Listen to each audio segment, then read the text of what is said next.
I'm Cave Jewel, and it's that special time of the week again. That's right, everybody. It's time for another episode of the Rack Attack, a show where I look at 5 comics, some I liked, some I didn't like, and some that I may have missed all throughout the week. So let's not waste any more time. Let's hop right into it, shall we?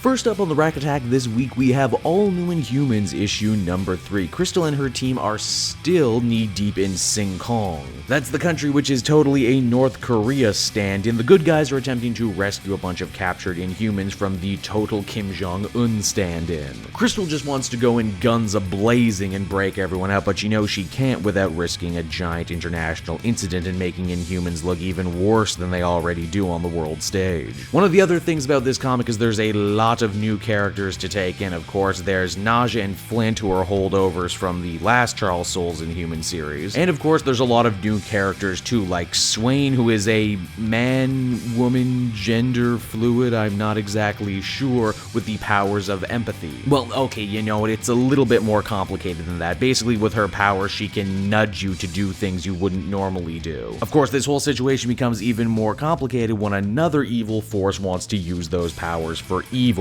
I like this book, and I think it's doing a good job differentiating itself from the other Inhuman books that are going on right now. Next up on the Rack Attack, we have ourselves Superman Lois and Clark issue number 4. Yep, this book has just kept the hits on coming, and in the beginning of issue 4, we actually get a flashback to Lois and Clark taking a vacation to the new 52 version of Metropolis and opining on how it's kind of different but kind of the same. We get a great joke wherein Lois tries to buy a Superman onesie off a street vendor only for Superman to go, yeah, my shield's better. Speaking of Superman S's, this comic actually gives us the origin of the new black suit that this older, more mature Superman is rocking. Turns out it was an anniversary gift from Lois, how sweet. Back in the present, Superman has his hands tied like nobody's business. He has to deal with the super-powered psycho Blanche, as well as the return to Hank Henshaw, and that's just, you know, what he's up to. His wife and son are dealing with Bruno Mannheim and Intergang right about now, so it's tough all over the place. You know, between this book and American Alien, it is a damn good time to be a Superman fan reading comics right about now, and that is super, super cool. Third on the Rack Attack this week, we're leaving the traditional superheroes behind and taking a look at Southern Bastards issue number 13. This newest issue wraps up the Homecoming arc and sees complicated three-dimensional villain Ulysses S. Boss face his toughest challenges yet, not just on the football field, but all over the place. The chickens are all coming home to roost, and we begin to realize that perhaps Ulysses isn't actually the most evil person in Craw County, that it might be the mayor and his wife who are allowing him to run roughshod so long as he keeps winning football games.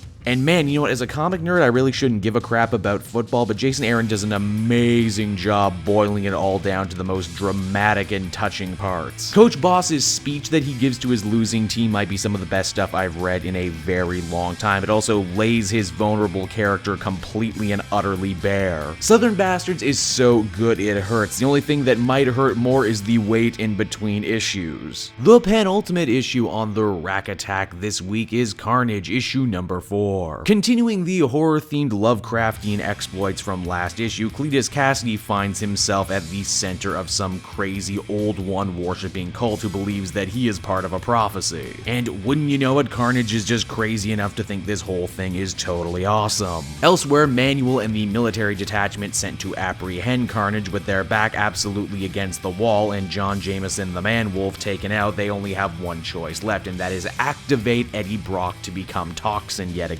Now, oh man, would you look at Toxin's new design? That's nice, clearly taking a lot of cues from the Flash Thompson Agent Venom symbiote suit. Now, as I mentioned at the top, this Carnage book is becoming a horror comic more and more every issue, and what's scarier than one Carnage? Well, a lot of Carnages, of course. And lastly on the Rack Attack for this week, we're taking a visit to the galaxy far, far away. That's right, it's Kanan issue number 10. This issue finds Caleb Doom and his master, Deepa Billaba, fighting in the third Battle of Magato. It's a harsh, unforgiving battle against insurmountable droid opposition, but it's one that draws them much closer to their clone trooper counterparts. And hey, guess what? All you Star Wars Rebels fans and continuity junkies, you're gonna absolutely love this, because that battle that they made reference to in the newest episode of Rebels this week, yeah, this is the battle we see here in the comic. The Mandalorian pilot even shows up to help out, like in the story he told in the show. How cool is that? The comic even ends with with the introduction of some new villains as well as the introduction of some classic old villains. General Grievous. Well, everyone, that will just about do it for another installment of the Rack Attack for this week. As always, I want you to sound off in the comment section down below. Tell me, what were your favorite comics this week? What were some comics you hope to see me cover in the future? And just, what are some comics that you're enjoying currently? And as a special added note, this week, I want you to like, subscribe, share, do all that other social network jazz, because believe it or not, this is actually starting to become the most popular original show I do on Cape Joel. That means a lot to me. I really appreciate it. This week, actually, thanks to you nice fans out there, I actually exceeded the sub count on my old DVD Grouch channel. So that definitely means a lot to me. I appreciate it. Keep up the good work, everyone, and I will hope to keep up the good videos. And until we meet again, everyone, Cape Joel out. Hey everyone, thanks so much for watching my newest video. I hope you enjoyed it, and I hope you'll feel like checking out some more videos I have on offer here at Cape Joel.